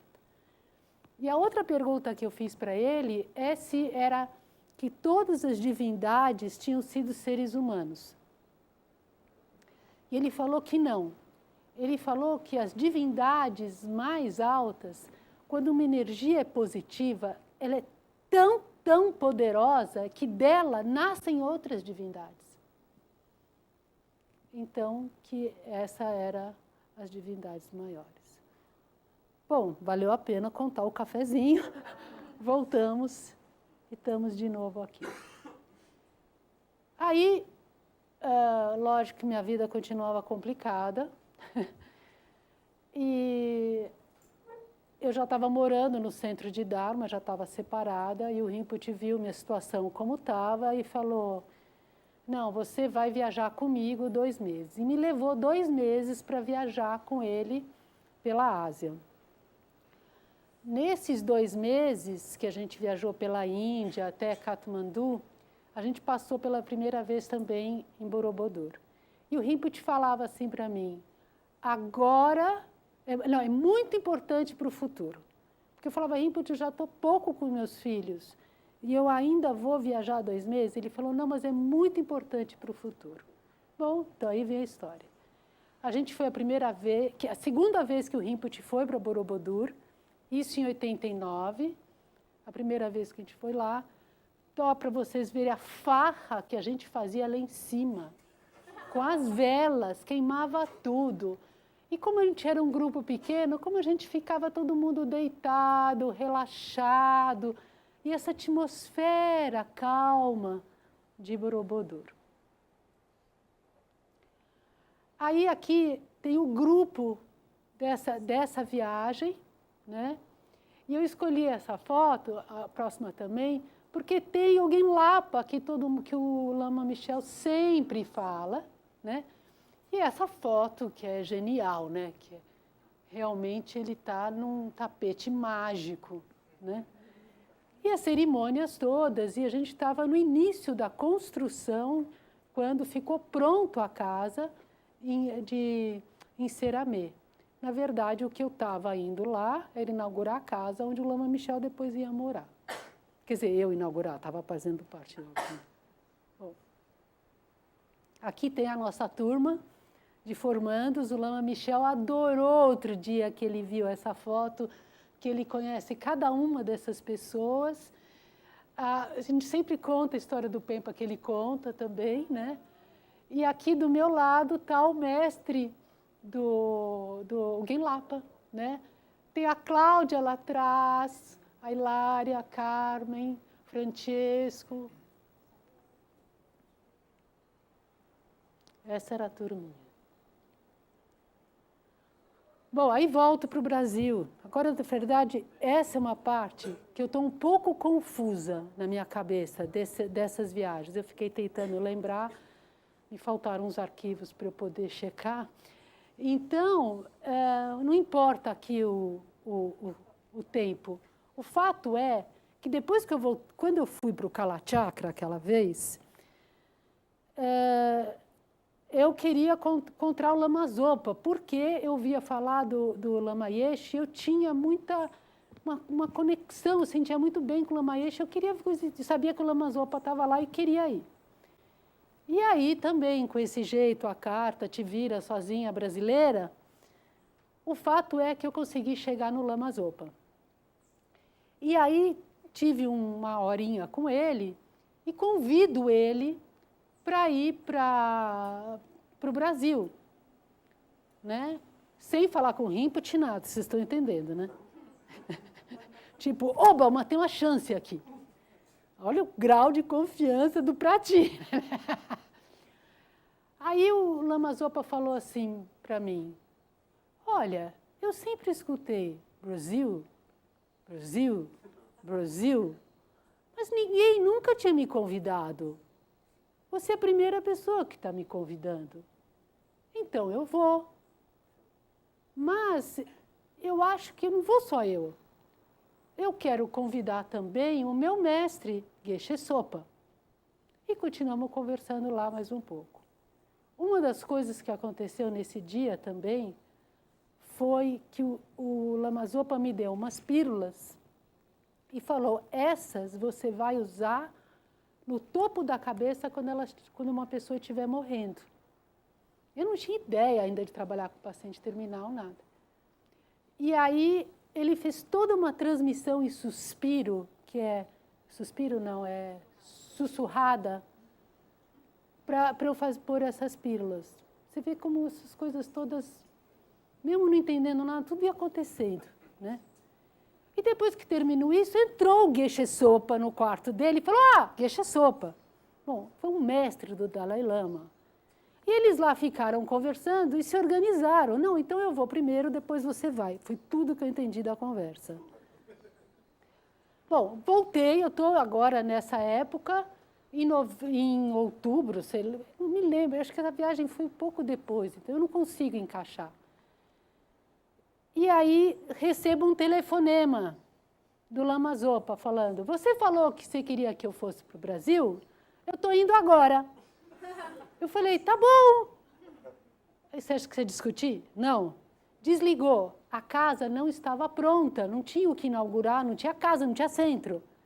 Bom, nós mandamos embora todo mundo, veio um grupo de gente que fazia reforma de teatro. E eles prepararam a casa em um mês. De novo um mês. Era pintando, reformando tudo ao mesmo tempo. E a primeira cerimônia daí que teve a inauguração mesmo da casa, que não foi nem com o Rinpoche, foi com o Lama Zopa. E aí a primeira inauguração, a primeira cerimônia foi, que era, desculpe gente, 7 preceitos, às 4:30 da manhã, e estava cheio de gente. E eu me lembro que eu fui fazer oferenda do mandala e eu não tinha noção como fazer. Eu achava que tinha que fazer as areias na frente dele, as pedrinhas. Aí derrubou tudo. Eu falei, I'm sorry, this is the first time I'm doing this.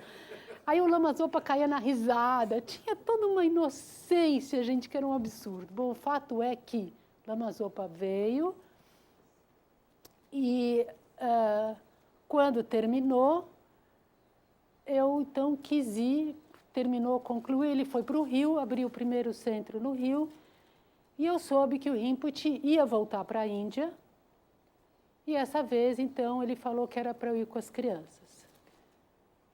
Eu já estava separada, né? Levei Elaine comigo, e o Daniel, que estava indo para a Índia também, mas para fazer um retiro que ele fez de 6 meses, em Dharamsala, acho que... Não foi Dharamsala. Bom, enfim, com o Lama Zopa. Então, a gente se encontrou na viagem num determinado ponto, mas a viagem começou assim. E aí, a gente se encontrou primeiro em Delhi. Eu esqueci de contar uma parte. A gente estava no quarto aqui da casa do centro, E o Lama Zopa falou, eu quero marcar 1 hora com o Michel. Falei, ok, a gente está aqui junto o tempo todo, para que você tem que marcar 1 hora? Mas tá bom. Na hora X que ele falou que era para vir, eu cheguei com o Lama Michel, que estava então com 8 anos, né? 89, nasceu 8 anos, isso. Aí estava o Lama Zopa sentado na cama com vários malas pendurados na mão. E ele falou assim para o Lama Michel, choose your mala. Aí o me sentou do lado e pegou uma mala. Era para escolher um, né? E o Lama Zopa ria e jogava as costas para trás e falava, ele escolheu certo, ele escolheu certo. Eu também não estava entendendo muito. E, enfim, só fez isso, não é que falou, transmitiu um mantra. Agora acho que não preciso falar qual, porque também um pouco de privacidade para o Lama deve ter, né? O que é meu eu posso contar, dos outros não. E aí, quando terminou isso, eu soube que o Rinpoche ia para a Índia, mais do que nunca, eu queria encontrar com o Rinpoche, porque era, Rinpoche, o Lama Zopa fez isso, eu quero entender o que está acontecendo, eu não estou entendendo o que é isso, o que está acontecendo. Aí o Rinpoche falou, quando a gente vai para a Índia, você vai entender. Estamos agora em Delhi, encontro com o Daniel, conto para ele, aí a gente marca 1 hora com o Rinpoche. Nós esperamos muitas horas, o Rinpoche, ele e eu, à noite, todo mundo foi embora até que chegou a nossa vez. E era uma criança, lembrando-se, idade. E aí a gente fala, não, então, Rinpoche, é que a gente teve com o Lama Zopa e tal, e agora ele escolheu um mala, eu queria entender o que é isso, o que está acontecendo. Aí o Rinpoche pediu para o Daniel traduzir. E falou assim,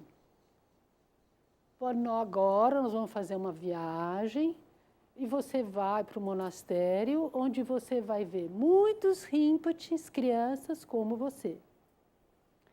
Aí o Daniel falou, agora você vai para o sul da Índia e você vai ver muitas crianças.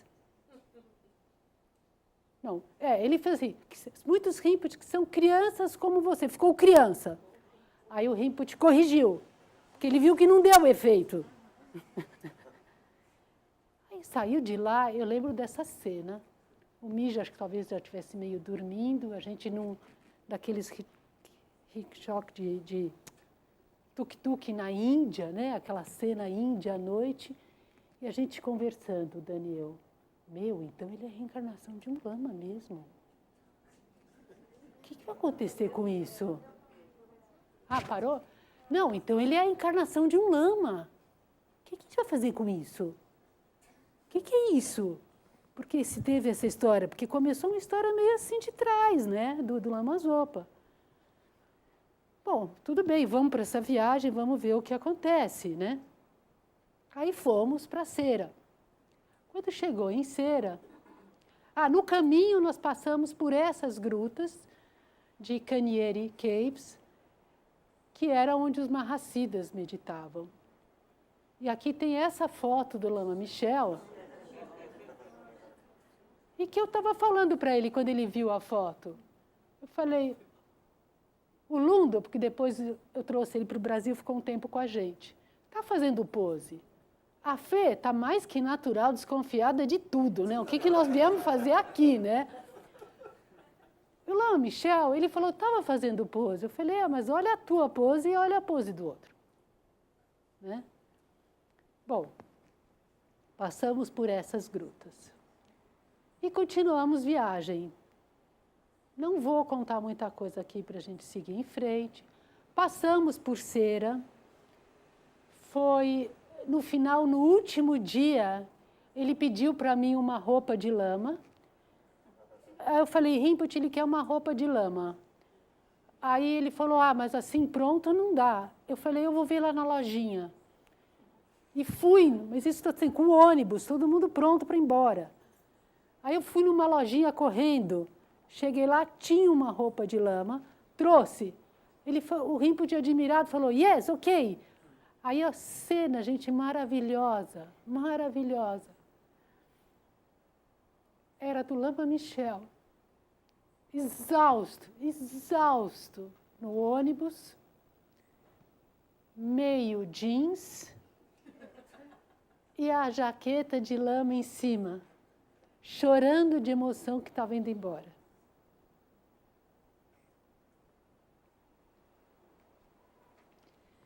Na viagem, nós fomos para Goa.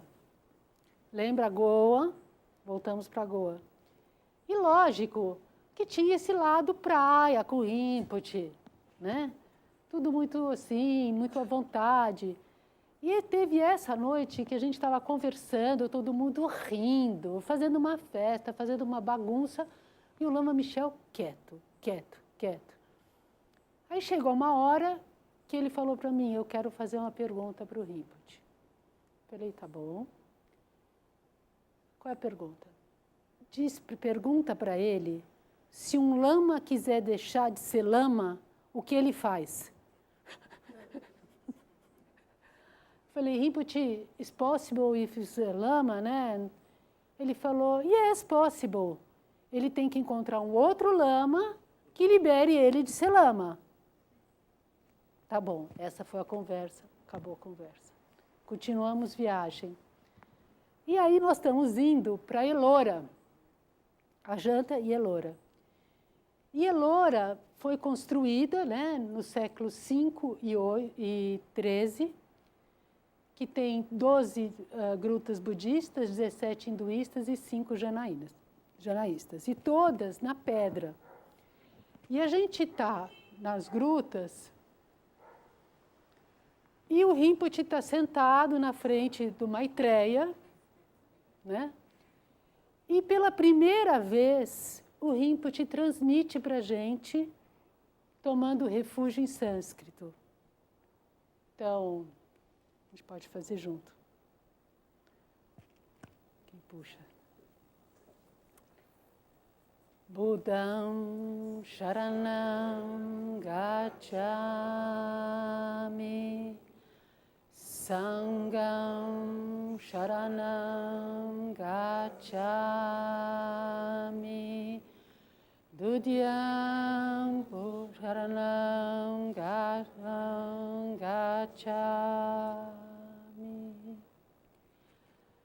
Falta alguma coisa, mas eu puxei ajuda porque deu uma Sharanam Gacchami. Bom, estamos lá cantando esse mantra. Pela primeira vez o Rinpoche, o Lama Michel me chama de lado e fala assim, mãe, todos os mantras a gente sabe cantar de tanto que ele canta. Mas esse é a primeira vez que ele cantou. E eu sabia cantar inteiro. Eu falei, nossa, mas isso é muito legal, você precisa contar para o Rinpoche. Aí nós estávamos andando, subindo uns lugares para se afastar do grupo.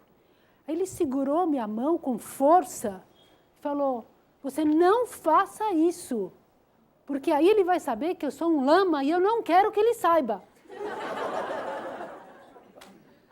Aí eu peguei ele e falei, filho, a gente está no budismo para ser aquilo que a gente é verdadeiro. No budismo não tem que ser nada se a gente não quer, só o que a gente quer. Aí a gente foi subindo assim, mas tinha um momento tenso.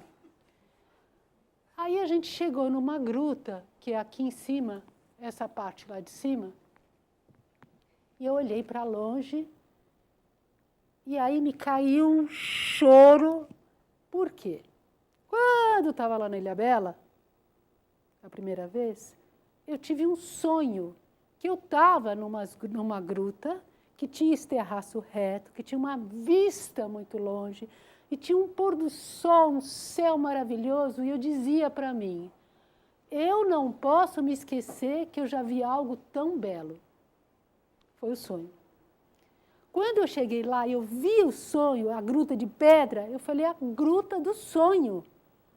Bom, aí eu comecei a chorar, e o Lama Michel veio e falou, por que você está chorando?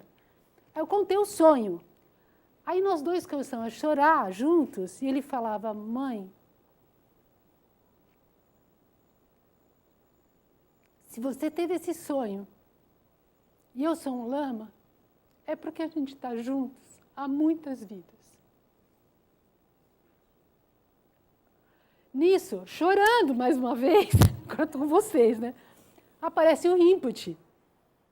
O que vocês estão fazendo aí?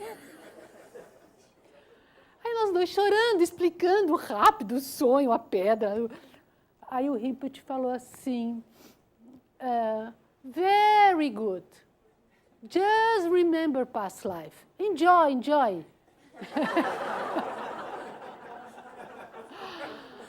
Aí esperamos passar um tempo, depois a gente desceu, daí tinha um negócio com água, daí o Rinpoche falou que era purification, jogava água na gente.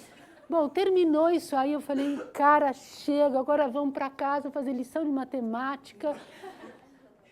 Chega, né? Bom, aí a gruta.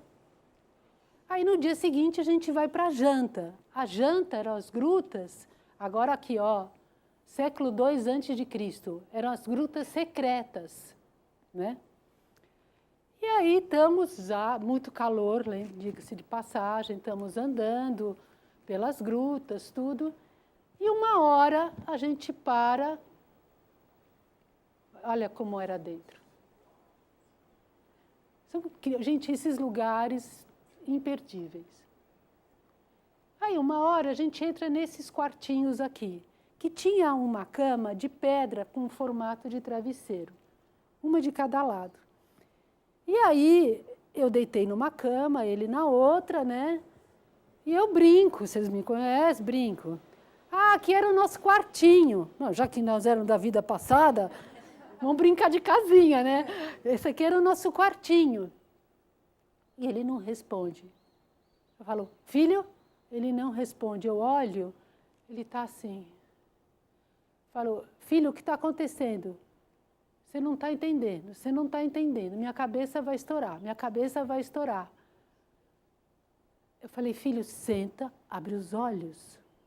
Você não está entendendo, você não está entendendo. Quando eu vi que eu não estava entendendo mesmo, eu saí daquela gruta desesperada, de novo, tinha me afastado do grupo, diga de passagem, desesperada, correndo aquelas escadas, procurando em qual gruta que o Rinpoche e o grupo tivesse. Finalmente encontro o Rinpoche. Foi, graças a Deus, a única dura que eu recebi na minha vida do Rinpoche foi essa. O Rinpoche me viu totalmente fora do eixo e falou, calm down! Just remember his past life. Baixa a tua bola que ele só está lembrando da vida passada. Aí, tá bom. Aí preciso de alguém, ele está passando mal. Né? Daí voltou. Aí a gente veio junto com o, que eu estou esquecendo o nome dele, esse rapaz, e carregou o Lundu, que eu acho que estava junto, carregou, chegamos na gruta, ele estava desmaiado lá, Michel. Pegou ele nos braços e levou ele desmaiado para junto do Rinpoche, onde a gente estava. A gente sentou num lugar, deu o Rinpoche desmaiado, nos braços. O Rinpoche pegou uma garrafa d'água, fez várias rezas, borrifou o Lama Michel, me passou ele ainda desmaiado. Eu não sei se desmaiado quanto tempo é, como é, mas ele não estava consciente. No meu colo. E falou assim, agora todo mundo vai embora, dá ar, que ele já vai ficar, ele já vai voltar. E me largou lá com o Lama Michel. O Henrico, veio o nome dele. Estava também o José Maria. E ficamos lá. Daí a pouco ele acorda. Eu falei, meu, o que aconteceu? Ele falou, sabe o que foi? Minha cabeça começou a doer muito. E aí eu vi um monte de gruta e grutinha. Dentro de cada gruta, grutinha, tinha um Buda, um Bodhisattva e uma Hassida. E as grutinhas eram ligadas uma à outra por uma ponte. Embaixo tinha um mandala que refletia... no céu tinha um mandala que refletia embaixo. E eu estava no meio de uma ponte. Foi tudo. Ok, vamos tomar sorvete, está quente, tudo bem. Não quis comer mais, esse dia ele se negava a comer, estava com essa carinha que vocês estão vendo aqui. Aí chegou a noite, eu super preocupada, lógico, meu filho, sei lá, não estou entendendo nada, né? Aí falei, Rinpoche, o Lama Michel me disse isso. Isso tudo é criação da cabeça dele ou é tudo mesmo assim? Aí o Rinpoche fez assim, ou destrou. Tudo é verdade. Bom, a gente vai voltar nessa cena. Uma das interpretações que eu tive nesse meio tempo todo foi do Gelek Rinpoche, que falou que ele está no meio da... Isso, estamos lá, ele com 10 anos, eu escutando, né? O Gelek Rinpoche falou que ele está no meio da ponte e queria dizer que ele tinha essa vida para decidir, garotada. Se ele queria ir direto, essa era a última dele aqui, ou ele já ia para o Nirvana. Sabe quando já não nasce mais entre nós? Então, essa foi a interpretação que eu tive. Bom, aí estamos agora em Borobudur, é isso? Ah, bom, como é que eu faço isso? Como é que eu fiz isso? Aí acho que eu vou fazer isso agora tudo junto, depois volto atrás.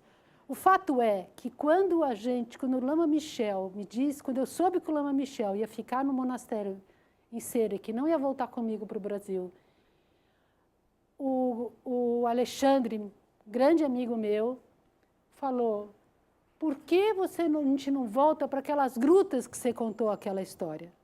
E nós mudamos a passagem para ficar um pouco mais, não uma semana, mas 10 dias antes de me despedir, e voltamos para as grutas.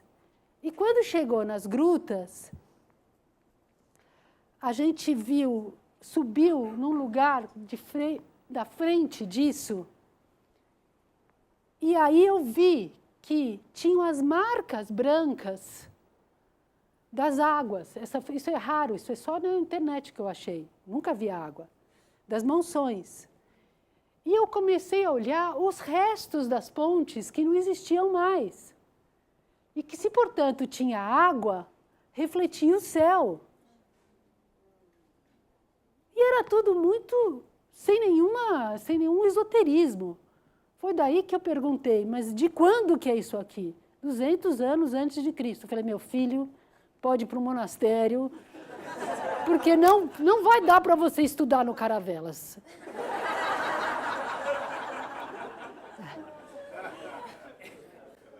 O fato é que ali eu entreguei uma das pessoas falam assim, mas como você entregou? Foi essa experiência que eu entreguei tudo. Eu falei, não, se o cara lembra disso aqui, tá tudo certo. Pronto. Aí nós fizemos o primeiro workshop, nós voltamos. Nessa viagem, eu falei, Rinpoche, a gente precisa fazer um workshop, não pode só falar iniciação, que as pessoas não entendem. Não tem um nome assim, vamos fazer um workshop, que a palavra workshop era nova, né? Até na época, nós estamos no início dos workshops. Eu falei, vamos fazer um workshop, assim, alguma coisa, dar um título. Ele falou, ok, vamos fazer um workshop self-healing, autocura. Foi aí que apareceu a palavra autocura. Bom, eu vou ter que resumir um pouco as histórias, porque está ficando muito. Mas nasceu aí o primeiro retiro, que depois virou o primeiro livro. Essa eu não aguento não contar também. Que a gente estava dentro do Gompa, fazendo uma iniciação de Zambala. E tinha pouquíssimas pessoas, tinha esse grupo, né? Quando o Rinpoche ali, né? Quando o Rinpoche lá de dentro do Gompa, no meio da iniciação, falou assim, vamos todo mundo para fora, porque vai aparecer um arco-íris ali. Tá bom, todo mundo saiu e foi para a rua. Por isso que ele está descalça, todo mundo saiu do Gompa. E ficamos esperando. E apareceu o arco-íris. E está lá atrás o arco-íris. Pronto. Aí veio o Geshe Sopa, Autocura 1, que também foi feito, nós ainda fizemos a inauguração no restaurante Govinda, né? E ele não estava dando importância, porque para o livro ele foi escrever essa introdução depois, a gente teve que fazer a folha e colocar dentro. Ele não estava dando muita importância para livro, tudo. E aí a gente tinha organizado também de uma pessoa vir tocar uma cítara, tal. E aí no dia seguinte, o Rinpoche me falou assim: "Yesterday you changed my mind." Ontem você mudou a minha mente. Eu achava que fazer livros não era importante. Mas agora eu entendi que é. Porque yesterday I was nearly crying. Eu estava quase chorando. Porque a gente fez num restaurante indiano, e eu lembrei quando o meu mestre me disse, antes de vir para o Ocidente, que um dia você ia unir a Índia com o Ocidente.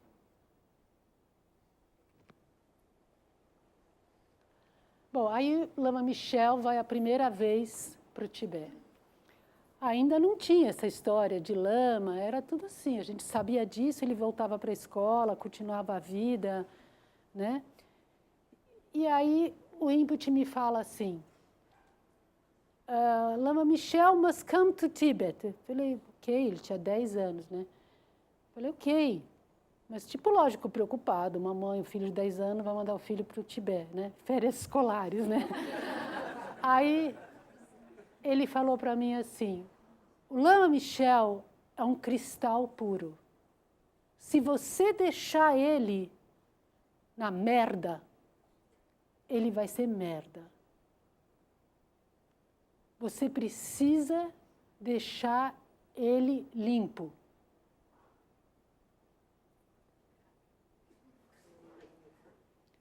Aí foi o aniversário dele, antes de ir para o Tibete. Ele no Tibete.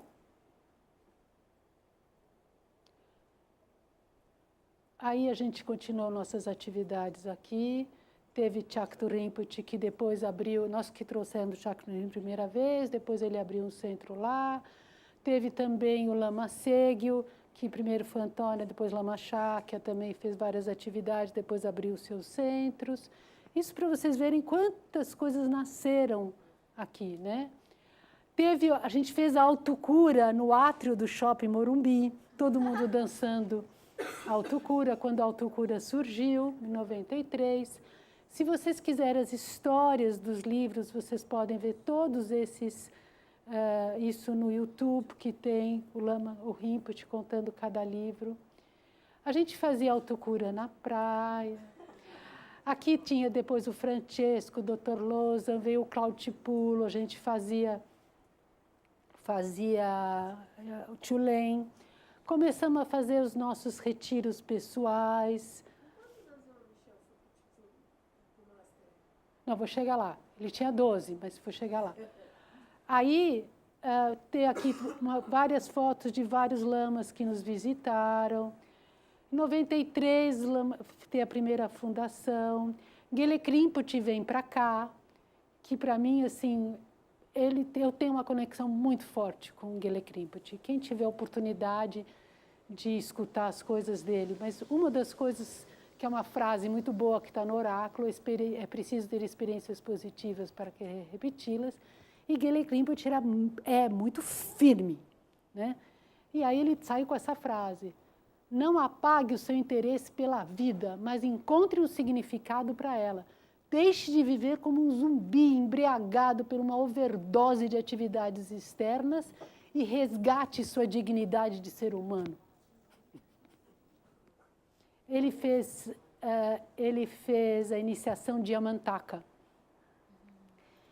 E aí... Não, chega. Não vou contar, chega. Aí nós tivemos... nós estamos em dezembro, nós fomos para Borobudur, quando então o Lama Michel teve a primeira iniciação, que daí ele veio para Cera, que aí se tornou monge. A primeira carta com Rinpoche contando. Em julho, quando voltei para ele para o entronamento, para vocês verem como ele era pequenininho.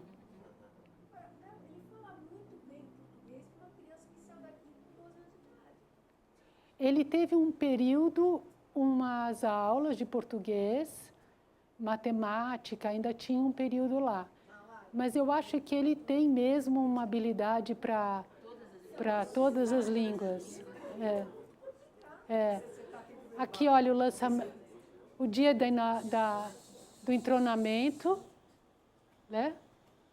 O aniversário dele, a conexão dele com Maitreya, que eu também vou falar rápido. Ele veio para o Brasil, então, com 13 anos, que foi a primeira vez. O primeiro livro. Aí já começou a sua carreira artística de pequeno Buda. As atividades todas que tinham lá. A criação da Asha, que começou, então, a autocura do meio ambiente. A criação de 99...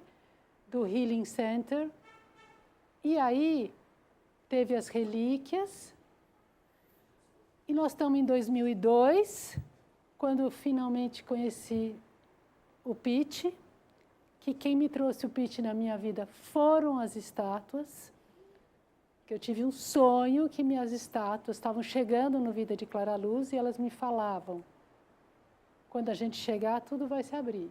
Tive um segundo sonho que elas me falavam, sabe a história de permacultura que você está procurando? Procura a Raquel. A Raquel foi onde eu conheci o Pete, no sítio da Raquel. Resumo da história. Mas sempre essa conexão das estátuas, por isso que eu acho que é importante, não é um lugar qualquer, não é uma estátua, é como a gente se move com elas, né? Nós temos agora o Vida de Clara Luz. Em 2004, o Centro de Dharma se transfere para Pinagés, e quando a gente já está com as construções do Vida de Clara Luz, a gente está fazendo as nossas atividades desde 2002, e aí eu tenho uma retirada. Eu não me sinto desconectada de jeito nenhum. Não gosto quando alguém fala, você saiu do Centro de Dharma? Não, eu nunca saí do Dharma, nem do Centro de Dharma. A verdade é que hoje é a primeira vez que eu estou falando no Centro de Dharma, depois da Pinageste, após 12 anos. Então, agradeço o convite e espero que a gente possa se encontrar dessas outras maneiras também. Que a gente possa ter esse lugar mais à vontade, que a gente possa compartilhar a nossa história. Fundação 2007. E aqui a última fala, eu queria dizer que o Rinpoche falou para a gente uma vez. Se você me olhar como uma pessoa comum, você vai receber as bênçãos de uma pessoa comum. Se você me olhar como amigo, você vai receber as bênçãos de um amigo. E se você me olhar como mestre, você vai receber as bênçãos de um mestre. Então, acho que tudo é o nosso olhar. E termino com essa foto, que é a nossa história. Muito obrigada.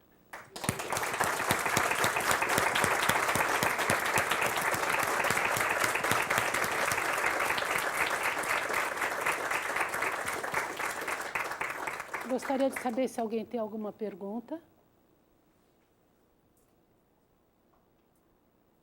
Eu queria agradecer, Bel, foi uma delícia. Obrigada, Gi. É a primeira vez que eu venho aqui também e eu estou maravilhada. Muito obrigada. Ah, é verdade. Bel, eu tenho uma pergunta.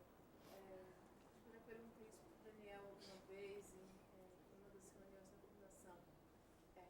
Hoje, com a Ana Michel, quando ele está aqui, você é mais mãe ou mais discípula? Não tem nenhuma diferença. Não, eu não sou discípula. Eu não sou discípula. não posso responder pelo pai, mas eu não. Eu sou junto. Eu não tenho, assim... É incrível, gente, quando a gente fez agora esse livro do amor, quem fala que sente amor é porque, foi feito com amor mesmo. Porque é junto.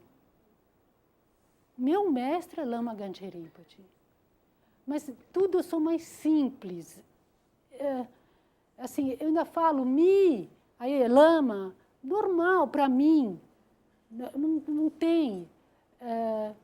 Não tem nenhuma separação, nada. A gente é muito companheiro.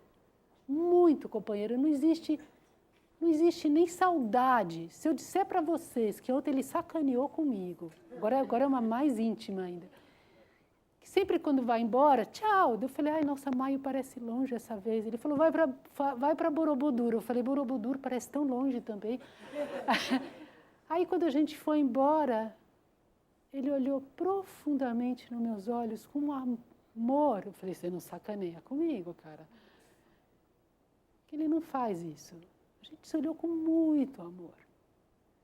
Então, cara, eu não tenho nenhum lugar, eu não sei nem ser mãe. A gente é junto. Eu queria te dar os parabéns pelo seu livro, que tocou profundamente. E eu acho que realmente você e ele devem ter vivido muitas vidas anteriores. E o Jung deve ter ficado muito feliz desse encontro teu com você. Foi a realização que ele não pôde fazer, essa ponte você está fazendo. Muito legal. Obrigada. Vou fazer uma posição. Eu comecei no centro, não foi 86, foi 96, foi 10 anos depois. Ah, entendi. Mais alguém? Eu queria te agradecer por ter trazido o Lama Ganche lá atrás Obrigada. pra gente aqui, por ter plantado essa semente, por ter acreditado, por ter seguido seu coração e por ter gerado o Lama no chão. Bom, acho que no lugar de chorar a gente pode dedicar, né? Ah, sim, mais uma coisa. Sim. Gostaria de agradecer, né? Não só a gente não teria nada disso se não fosse a Bel, se não fosse o Dani, né? Mas assim, não é óbvio essa coisa, sabe? De fazer um centro, de ir lá conversar com o Rinpoche, não sei o quê e tal, aquela conta assim bem suave, né? Mas é acreditar na proposta. Que também não é óbvio, né? Então, assim, acho que o Centro de Dharma hoje só existe porque essas pessoas acreditaram na proposta. Elas depositaram confiança. Isso não é óbvio. Então, assim, eu realmente tenho muito que agradecer porque até eu sempre recebi benefício desde o primeiro dia que eu pus o PEC, desde o primeiro dia que eu escutei um cassete, né? E ela fala desse jeito, a gente traduziu, não sei o quê. Fazia transcrição de cada ensinamento que o Rinpoche dava. A primeira sadhana de Tara Branca, né? Essa dos 7 horas, que foi basicamente a primeira prática aqui no centro, tem tudo explicadinho, o significado dos potes, né? Assim, das anotações pessoais dela, né? Ela compartilhou isso, né? Então essa coisa assim, sabe? Essa disponibilidade e essa confiar no projeto. Confiar na proposta que estava sendo oferecida. Né? Isso é uma coisa que não é atingível assim para a gente, né? Não é óbvio. Obrigada. Então, em nome do Centro de Dharma, a gente quer mais do que agradecer, regozijar que você está aqui. Né? Fiquei lembrando muito daquelas quartas-feiras. As famosas, Tão legal, né? Quanto que a gente se beneficiou daquilo, e quanto elas eram gostosas, né? Então é uma honra você estar aqui de novo, assim, fazendo esse círculo, né? Eu tinha certeza que ia ter um círculo lá que eu chegasse.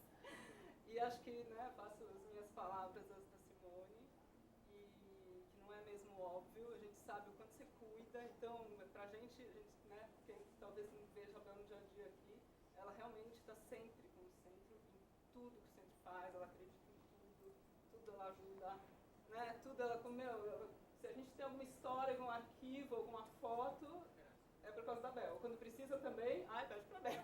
A gente sabe que ela vai com o maior carinho, né? Então, ela de alguma forma, o Ripple sempre falava, né? A grande mãe, né? A grande mãe, o grande pai do Luan Michel. Então, é grande mesmo, né? Porque tem um coração enorme, um poder, assim.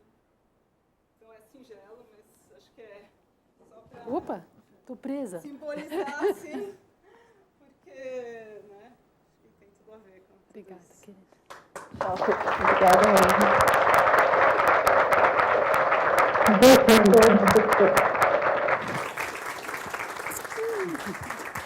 Obrigada. Então vamos fazer uma dedicação? Eu vou pedir para a Simone puxar a dedicação.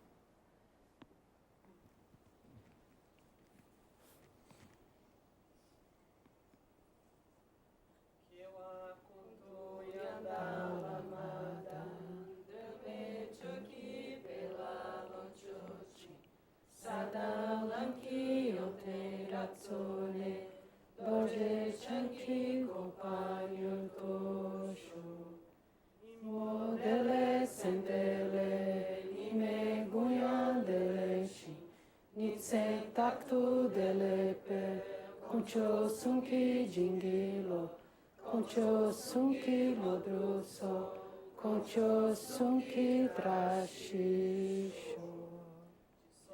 Sol, à noite ao meio-dia, possam as três joias conceder-nos suas bênçãos. Possam as três joias ajudar-nos a alcançar todas as realizações. Possam as três joias espalhar muitos sinais auspiciosos no caminho de nossas vidas. Tashidele? Muito obrigada.